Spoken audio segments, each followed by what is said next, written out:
Good morning, everyone, and welcome into Wake and Take. It's your boy Jason, and boy, do we have some football to talk about today. CJ Stroud is elite. Jameson Williams is ready to return, and Matt Canada has a burner account on Twitter. Plenty more to talk about as well, so why don't we sit back, relax, sip our coffee, and enjoy the show.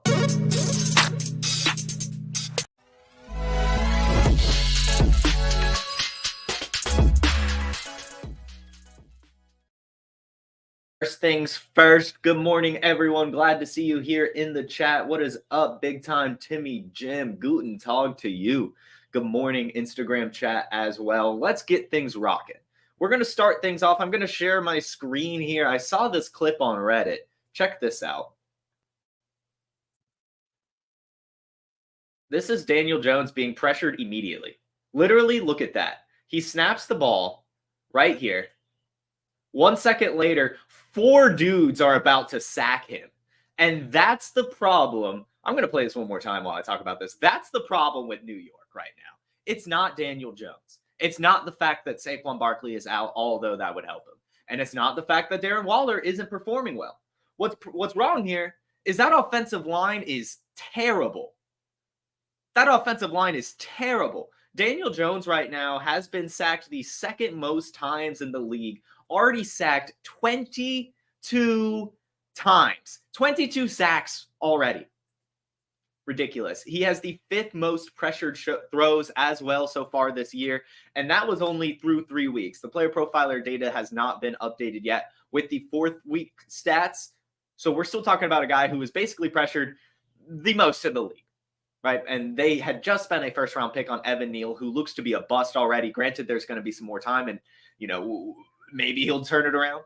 But he's literally – I saw another clip of Evan Neal going to block, and he blocked Darren Waller. He blocked his own teammate. He walked over and started blocking Darren Waller, letting a dude run right past him. That's a problem. That's a problem. It's not Danny Dimes. It's not Danny Dimes. They will figure it out here in New York. They're not going to be this bad forever. They've just got to figure out this offensive line. Now, here's the big issue, though, because if you go to the next player, right, that I want to talk about here, it's CJ Stroud, who has actually been playing without an offensive line. Laramie Tunsil's been out, right? They had Kenyon Green, their left guard, was out for the year with a shoulder injury, so they went and traded for another left guard, Kevin Green, who suffered a torn meniscus and is now out indefinitely as well. So while this Texans offensive line has been bad, CJ Stroud hasn't. CJ Stroud right now has already thrown for 970 yards in just the last 3 weeks, and he's playing behind backups on this offensive line. He has 6 touchdowns. He has 0 interceptions, and he's slinging it. So CJ Stroud is more than elite, to be completely honest with you. The elite of the elites overcome bad offensive lines, and CJ Stroud is already doing it. Fun fact, got this from the Sports Center, CJ Stroud is only the 6th player in NFL history, not 6th rookie, 6th player in NFL history to average 300 pass yards and 0 interceptions through the first 4 games of the season. Who are the other quarterbacks that have done this, you might ask? Peyton Manning, Tom Brady, Drew Brees, Patrick Mahomes, and Aaron Rodgers. CJ Stroud, elite already. It's really, really impressive what this guy is doing with no offensive line, weapons that we weren't sold on going into the season, and a brand new coaching staff on a team last year that, frankly, had nothing going for them, was a dumpster fire. And now CJ Stroud is firing up not just his team, but also the fans. There's an interview out there. I highly encourage you to go look it up, talking about how they haven't won a home game in Houston since 2021. And CJ Stroud said, we're not having that. I want my Texans fans to be able to be proud of what they wear. I hate it when my Lakers lose, and I know that my Texans fans hate when we lose. We're not having that here. That's what he says. And I just love that from CJ Stroud. This is only the beginning, guys. This is only the beginning. I really do think that he is so much more ahead of him. And I mean, again, this is just the beginning. I'm sending out offers for CJ Stroud right now, even with the expensive price tag. Going back to Daniel Jones, I'm sending out some offers for Daniel Jones with the cheap price tag.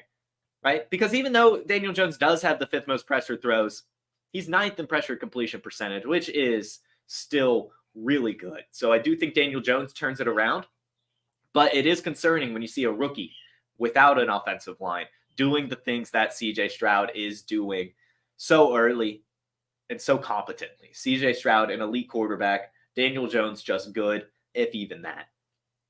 Someone who's not good at football is Chase Claypool.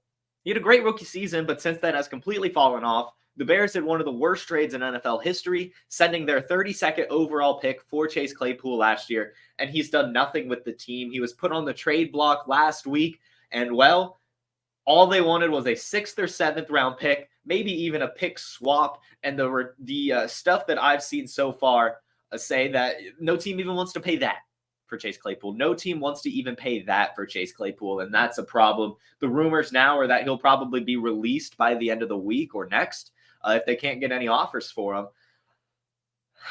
I'm not going to say it's over, right? There's still a chance that Chase Claypool can, for some reason, end up on a really good team, but I'm imagining if no NFL team is willing to pay even a 7th round pick for him, that a really good team's not going to sign him. But we'll see. We'll see. Grayson's telling me to quit yapping. Grayson, I just encourage you to stop watching, to be completely honest. We do this every morning here, talking about what's going on around the NFL. So thank you for tuning in, though. I appreciate the view, Grayson. I do. Next up, let's talk about Matt Canada. As we talk about bad players, especially a bad player who came from Pittsburgh. Let's talk about Matt Canada, because Matt Canada is one of the hottest topics right now, under tons of debate, being discussed as one of the worst offensive coordinators ever. And, well, it's with good reason. Right now, the Steelers' offense is 25th in points for, 29th in yards. In passing offense, they have the 25th most pass yards and 18th most passing touchdowns. For rushing, they have the 29th most rushing yards and the 31st most rushing touchdowns. Just not good at all. Just not good at all. They're last place in even first downs on this team. Last place in first downs. They can't move the ball to save their lives. None of these guys are being fantasy football producers, at least in like the second to first tier of their position. No one's playing well. No one is playing well. And it all goes back to Matt Canada. It truly does. Because we've never seen this before of the Steelers until Matt Canada arrived. And he's had failure before. But I don't want to talk about how bad he's being. I want to talk about his burner account that has been discovered. If you go to Twitter and look for Danny Football 77, you will be treated with Dan Robbins. Let me share my screen here.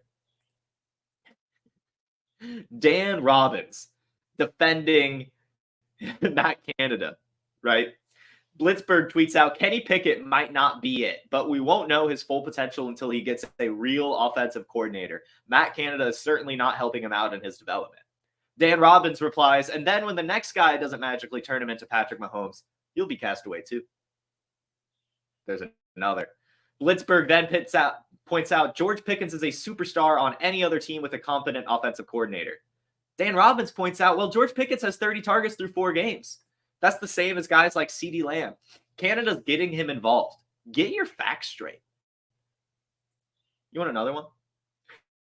There's another one. Stephen A. Smith on ESPN is screaming about Matt Canada right now. Dan Robbins replies, Todd Haley, Randy Fitchner, and now Matt Canada. Who's the common denominator here? It's Mike Tomlin and Chris Boswell, passing the blame onto someone else. So we see this Danny Football guy defending Matt Canada a lot, right? We see it all over Twitter. There's tons of examples. Go check out this Twitter page. So someone thought it would be fun, and this guy's a genius for this. This is so funny. He thought it would be fun to try the forgot password option for this account. And what email is listed? Matt.Canada@Steelers.com is the listed email. Oh my God. So Matt Canada confirmed as the owner of this burner account. Absolutely hilarious that he's going through these steps to defend himself. Oh my God. Anyway, let's go ahead and move on to even more things, as there's tons of news around the league. We'll talk about Jameson Williams, as I haven't had a chance yet. We've talked about Jameson Williams all offseason. You guys know he's someone I've been targeting heavily, and that I do believe when he returned, he would perform well in 3 weeks. Well, his suspension was lessened, and now he will be returning this week. And boy, am I excited. I've got some interview quotes for you about the return. This is from the Associated Press. The whole time I was staying in shape. I was catching. I was doing those things to where when I get back, I'll be ready. I'm ready for it now. I just have to tune up some small things and I'll be ready to go. The 22-year-old added that he's not fretting about being ready, having kept himself in shape during the suspension by catching off the jugs machine at home. Williams said that the chemistry with Jared Goff shouldn't be an issue despite the time away. We've had time at camp. We had some time today. After practice, we've been hanging out. Whatever he thinks is good, we need. So I don't think it will take a lot of time. It will be good work when we get going. Coach Dan Campbell goes on to note that we shouldn't expect Williams to play a full slate of reps out of the gate, as the Lions will work the speedy receiver into the game plan. It's just about polishing all the little things, and we also know if he does play, he can't play 60 plays. That's not smart, so we can't do it to him. We'll see where it goes. It's all about improvement, no different than the rest of the team, man. And this is true. I do think that it is fair that Jameson Williams will get a little bit of a snap share. I think one reason to expect this is the fact that the Lions didn't even expect this, right? They were expecting him to come back in a few weeks from now, so it didn't really matter to them.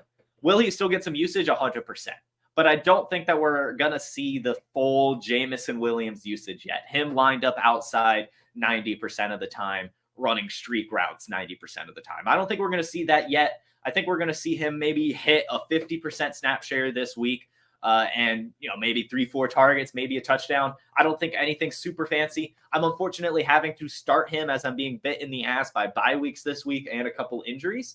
I think it'll be okay. He is the type of player to still score tons of points off of limited opportunity. We saw how explosive he was at Alabama, over 1,500 yards. Over 15 touchdowns, 3 extra touchdowns on special teams, a hyper producer, a hyper athlete, a former first-round pick, in fact, a former top 15 pick last year, right? So Jameson Williams, I'm very, very excited for his return. I'm saying to buy him now while you still can. However, I will say there might be some credence to waiting until next week, just in case he doesn't get a good workload this week. That will make the buy window even more open. I'm not taking that risk. I'm just going to go ahead and send out some offers for him and try to get him. Luckily, I've got like 90% exposure to this guy because he went so cheap. But still, I'm excited for Jameson Williams. I think it's going to be fun. And I'm glad to hear that he's been grinding on the jugs machine during his suspension. And I'm glad to hear that he's staying after practice to work with Jared Goff. Those can only mean good things. And I'm excited to see what happens upon his return. I've got, let's talk about some NFL stats I saw. I saw some fun stats this morning. We'll go ahead and talk about those real quick. The first NFL stat I want to talk about. If you feel like games this year haven't been great, you're correct. This is the most blowouts that the NFL has seen through 4 weeks since 2014. There are more games with 20-plus point victories this year than any other year, going all the way back to 2014. So that was pretty cool to see. Offenses are still clicking. And the Detroit Lions so far have the #1 rush defense in the NFL. They faced Isaiah Pacheco, who they held to 23 yards. Kenneth Walker, they held to 43 yards. Bijan Robinson, they held to 33 yards. Tyler Algier, they held to 12 yards. Aaron Jones, they held to 18 yards, right? So that rushing defense for the Lions is looking good. And really just the pass rush as well, as Aiden Hutchinson is finally coming to his own. This Detroit Lions defense is really special. And the Detroit Lions team in general is really special. And finally, currently standing in the NFL, I figured this would be fun just to talk about real quick. The first place team in the AFC is the Buffalo Bills. The first place team in the NFC is the Dallas Cowboys so far. About par for the course. I think that could have been expected going into the year. I mean, most people probably would have said Chiefs and Eagles, but still Bills and Cowboys, not that big of a surprise. The surprise really is the worst team in the AFC is the Broncos, and the worst team in the NFC and also the entire NFL is the Giants right now. And this is just kind of based on point differential, how many points they're giving up and losing by and all that fun stuff. So the Buffalo Bills have won by 84 points, the Cowboys by 83. The Broncos have lost by 50 points. The Giants have lost by a whopping combined 76 points so far this season. Hopefully they can turn things around because that is just not even fun to watch, right? So the point differential, getting a lot of these teams, making them look really, really good. Also, I don't have the overlay for it for some reason, but we'll just talk about real quick. I did see that the Panthers are heavily invested into Bryce Young right now, as we already knew, right? I mean, they traded so much to get him. But there are new reports now from Schultz that they're in the market for a number one receiver. In fact, a true number one receiver. They are really, truly going out there to try to get a real weapon for Bryce Young. They're sold on him as the player and as a person, which is really good to hear. So I'm excited to see who they do bring in. They don't have a ton of cap space. They've only got $9 million, but I'm sure they could work something out. And yeah, it'll be cool. If they do get a wide receiver one for Bryce Young, I mean, obviously he's going to perform better. I don't know who it would be. Some names that are, of course, floating around right now are like Donovan Peoples-Jones, Mike Evans, T. Higgins, Chase Claypool, who we talked about earlier, none of which are extremely tantalizing. I think Mike Evans could be good, but I mean, he's old. I would want them to go for a younger alpha so they could develop this chemistry with him. But I mean, if they're just going for the 1 year, I mean, this division is still up for grabs. So maybe that is an option. T. Higgins, I think, makes a little bit more sense given the youth and the way he hasn't been playing well. You know, you might be able to get him a little bit cheaper. And Donovan Peoples-Jones, I think, could be sneaky, right? I think you can get him for cheap, and I think he could produce well. But of course, he's no true wide receiver one. I don't know who it'll be, right? I don't know who it'll be, but I'm very glad to see them going out there and trying to do this for the young quarterback. I'm buying Bryce Young, as we'll talk about here in a second. I do think that he's going to turn things around in a big way. I really do. So I'm buying Bryce Young. And it'll only get harder to buy him if they do bring in a wide receiver one for him. So go ahead and do it now. And finally, let's talk about the PUP list and the IR. We had some players being activated, some players not being activated. And we'll talk about those. Jonathan Taylor is being activated. He is returning to practice today. That's going to be cool to see. Rest in peace to Zach Moss. Keaton Mitchell is expected to be activated and probably see his first action of the season on Sunday. Go ahead and start stashing him. Jelani Woods is not being activated after I've been hyping him up so much this week. So sorry, guys. I really did think he'd be activated. It was just a hamstring injury, but perhaps it's a little bit more severe. So with that news, he will probably return next week, right? I can't imagine they keep holding him out here. But Jelani Woods not being activated, you can start up your Mo Alley Coxes and stuff one more week. Jeff Wilson is expected to be activated. Not sure what kind of usage he will get. I'm still in the camp that he would be the odd man out here. I think it would be Mostert and A-Chain before him, but we'll see how that gets developed. And then I couldn't find any news on if he would be activated or not, but Jalen Guyton is also a player I want to keep my eye on. With Mike Williams out, I think it's very possible that Jalen Guyton actually locks down that deep threat role like he's had in the past. He's definitely the fastest guy on this team, and he has produced well in that role before. So I'm looking into Jalen Guyton in my deeper leagues. I think he could be a fun little stash because I do think that he'll have a role when he returns off the PUP list. So those are the PUP and IR players that could potentially be activated or are being activated. Before we do some buys and sells, let's hear all about the Dynasty Dominator. Now, I know many of you are looking for a secret weapon for your Dynasty League, and I have it. It's called the Dynasty Dominator app. You go to the App Store, go to Google Play. It's right there. It's $5 to download, and then every year it's $5 to load the next incoming class of rookies. You can add Superflex, add tight end premium. It's incredible because it allows you to look up players. It allows you to vote on whether a player is a buy, hold, or sell, and then see the market sentiment on that player. And you can compare their lifetime value rating from PlayerProfiler to their Dynasty ADP at the FFPC, all in the price lookup tool. And beyond that, we have a trade analyzer, so you'll never lose another Dynasty trade again. And in our settings, you can set this is a win now team, this is a rebuilding team, and then we let you compare players. Look at their metrics side by side, prospect metrics, NFL metrics. It's all there. It's $5 in the App Store. There's some add-ons for Superflex and to buy the upcoming rookie class. Every year, you're going to spend $5 on this thing, and it's going to be well worth it. Get that Dynasty Dominator app for sure. And if it so behooves you, get the all-in package as we have lowered the price from $145 to all the way down to $85. Each individual package has been lowered from $45 230 as well. So go check that out at playerprofiler.com/membership. You can see all the packages that we have available for sale now, And you can use promo code Jason for $10 off. Buys and sells, spending money, making trades. It's fantasy football, baby. I'm starting off with Bryce Young. As we just talked about him, I already said it, I'm buying him, but I just want to give a little bit more reasoning here. Last week, Bryce Young coming off the ankle injury. As expected, I did say that I think that him taking that week off, being able to watch how Andy Dalton operates the offense would help him, would benefit him, and it did. He finished the day 25 of 32, an extremely high completion percentage. He had 204 yards and no interceptions. He didn't score the ball, didn't get any touchdowns either, but that's fine, right? I do think that those will eventually come as the offense gets better. But the big story here is that Adam Thielen is playing very well. Terrace Marshall is playing decent. DJ Chark is playing decent.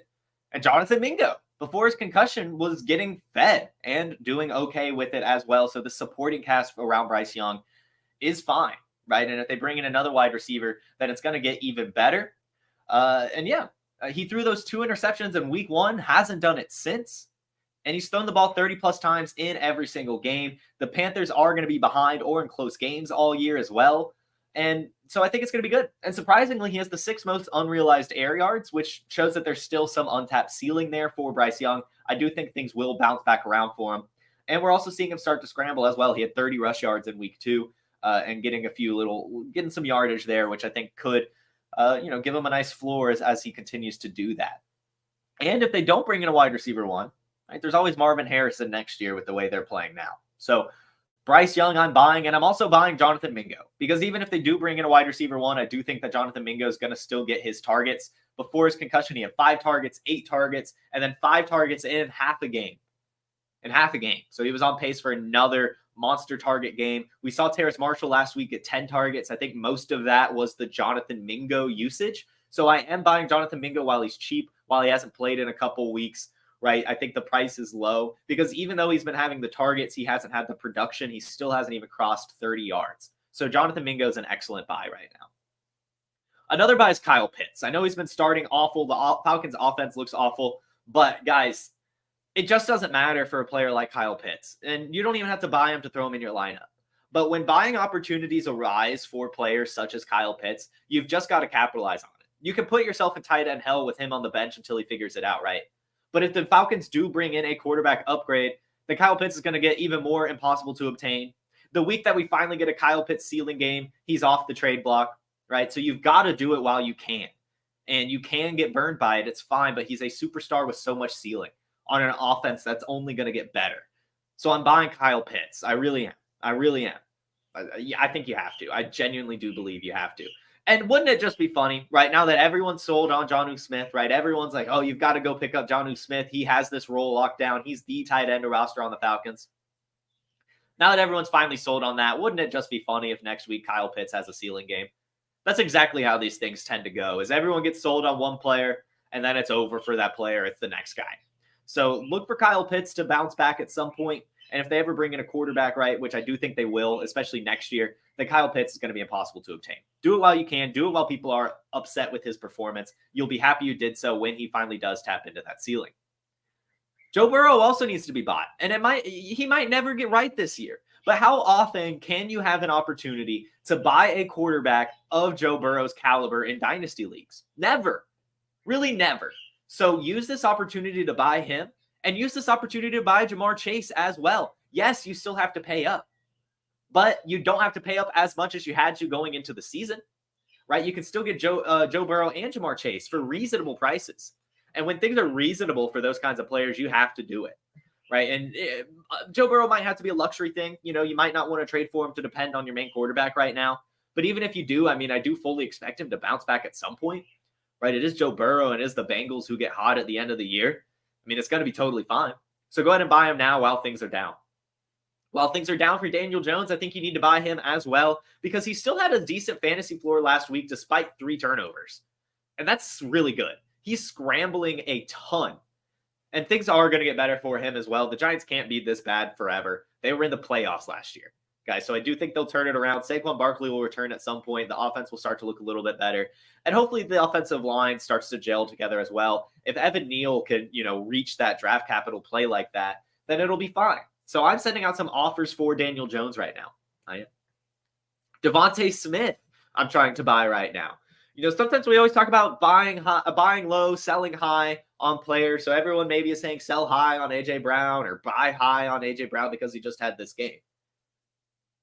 But it's DeVonta Smith that is taking the big hit here, right? When his teammate has such a big game, and now 2 weeks in a row that A.J. Brown has outperformed DeVonta Smith after the season started off well for DeVonta Smith. Now, owners are like, damn, well, I guess A.J. Brown still is the alpha, which is true.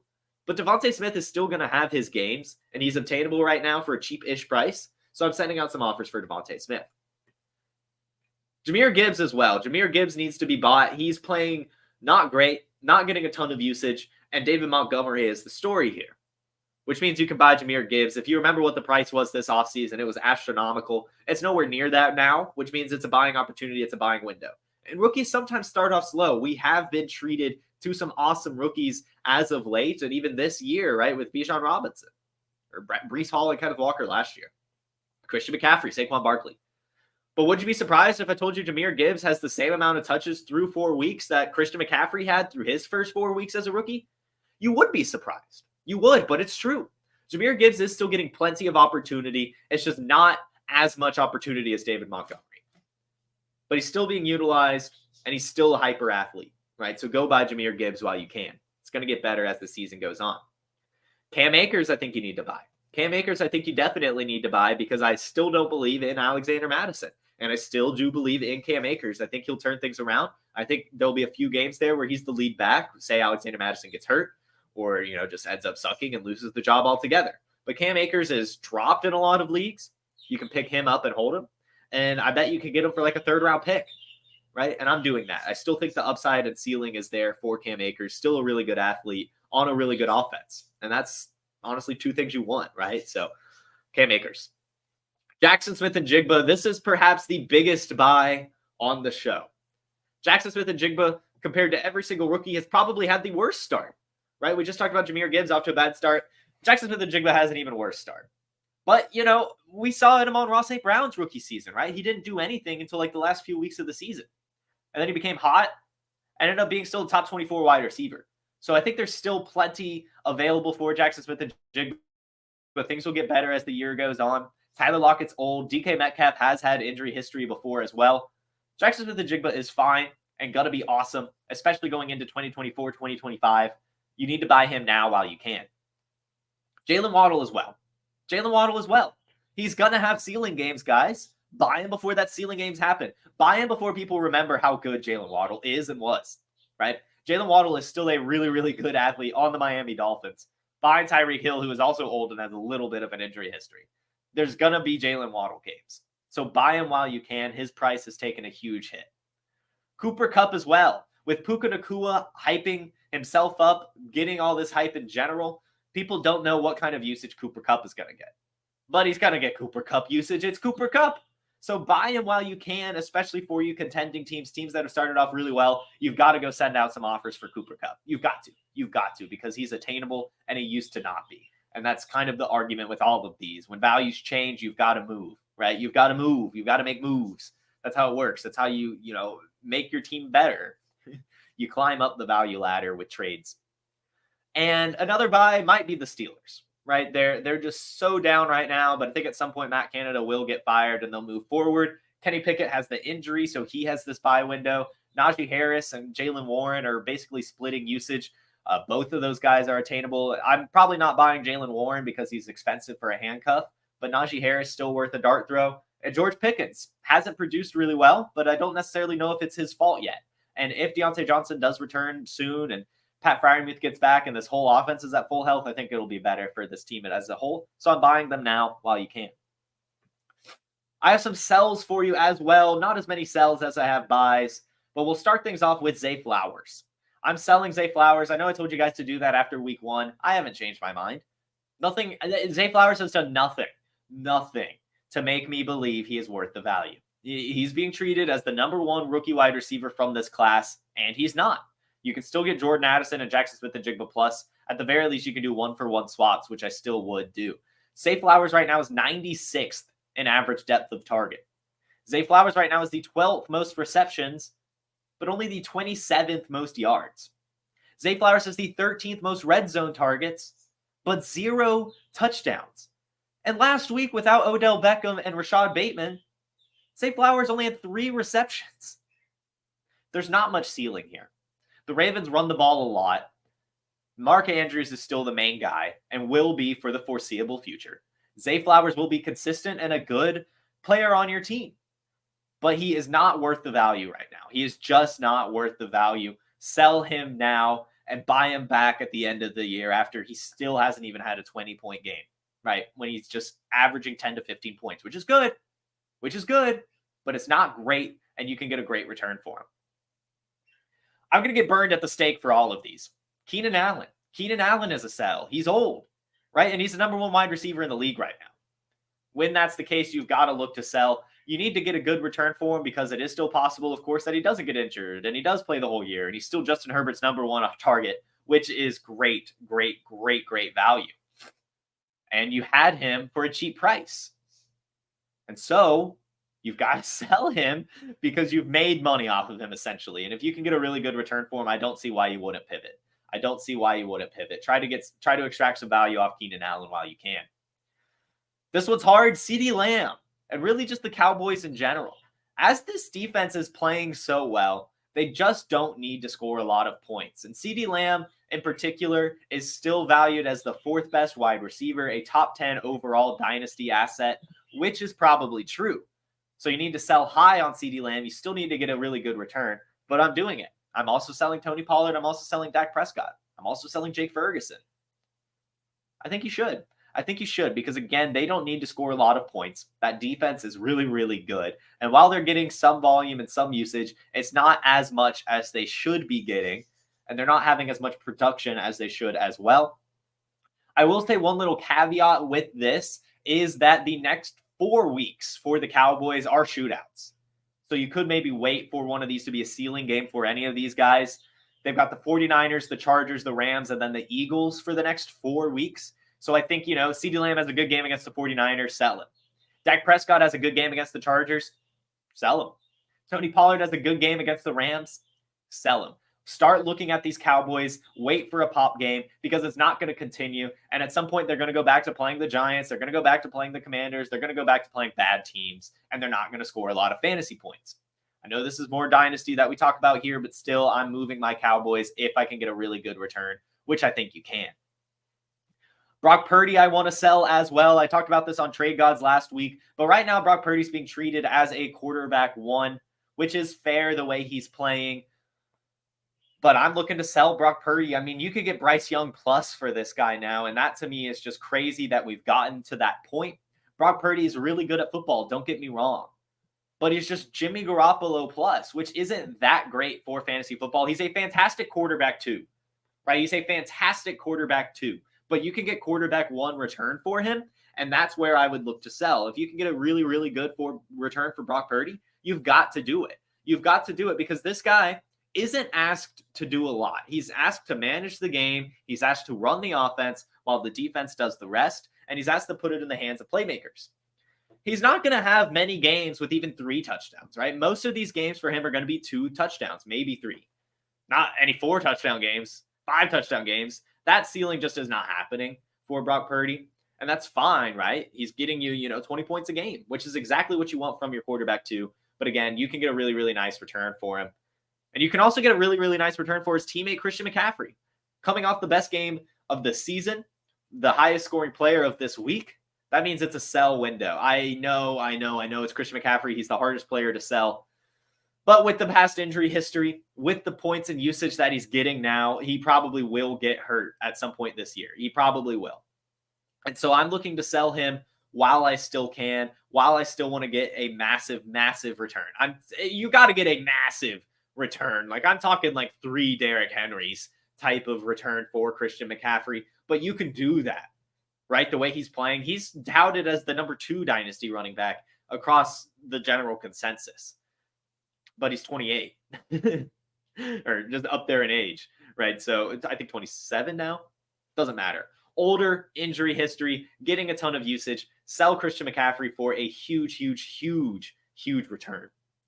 Alexander Mattison, I'm selling as well. If I'm buying Cam Akers, I have to be selling Alexander Mattison. In fact, I would sell Alexander Mattison for Cam Akers plus. I know that sounds crazy, but I would do it. I would 100% do that move. Alexander Madison's just getting volume right now. He's not being the most effective with it. He's looking okay, but those tend to change. And remember, going into the season, one of the big concerns was if he can even handle a full workload as a starting running back in the NFL. That still remains to be seen. We're only 4 weeks in, and injuries do pile up. I do want to move on from Alexander Mattison while he's still the bell cow. I'm doing it while he's still the bell cow. Those are my sells. Those are my buys. Let's check it out. I see some questions here in the chat. I see Jordan Love or Justin Fields on Instagram. I'm going with Justin Fields. I do think he's bounced back, but even if he hasn't, he's still really good. Justin Fields is going to be fine. Go Jen asks, is Trade Gods coming back? Yes, we just moved. We don't do Thursday nights anymore. We do every other Wednesday with the Dynasty Roundtable. So we were live last week. This week it'll be Dynasty Roundtable. Next week it'll be the Trade Gods again.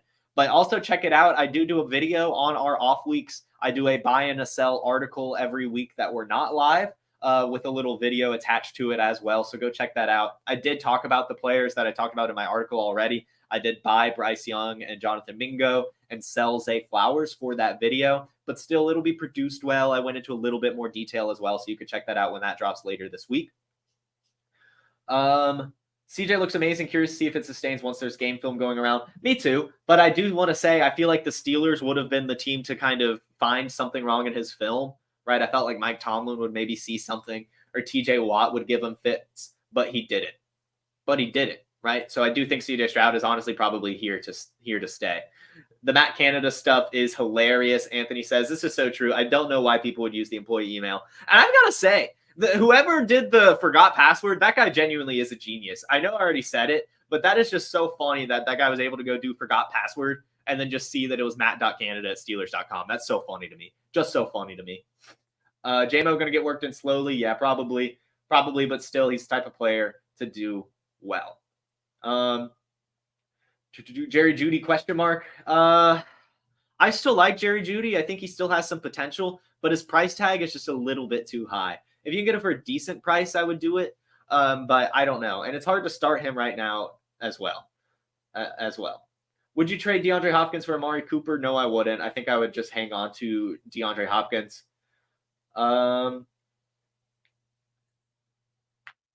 Yeah, you're right, Jamie. The Bears do have the Panthers' #1 pick. They'll figure it out, though. They'll figure it out.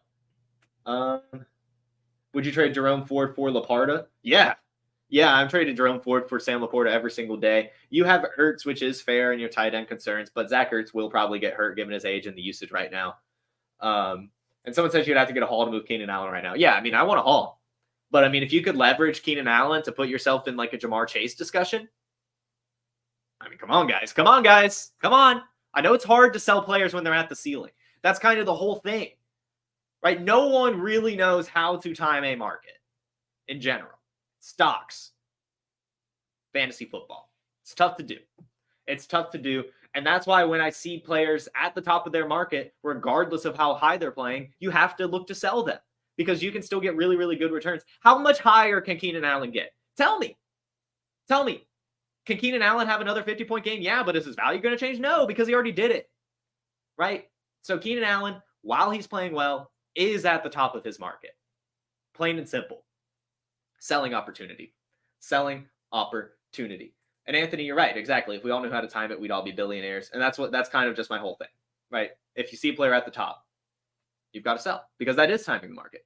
And it could maybe not crash, but you could still at least get a similar return for the right value that, you had less value. When I had Keenan Allen earlier this season, I didn't think I'd be able to sell him for what I could sell him for now, but now I can.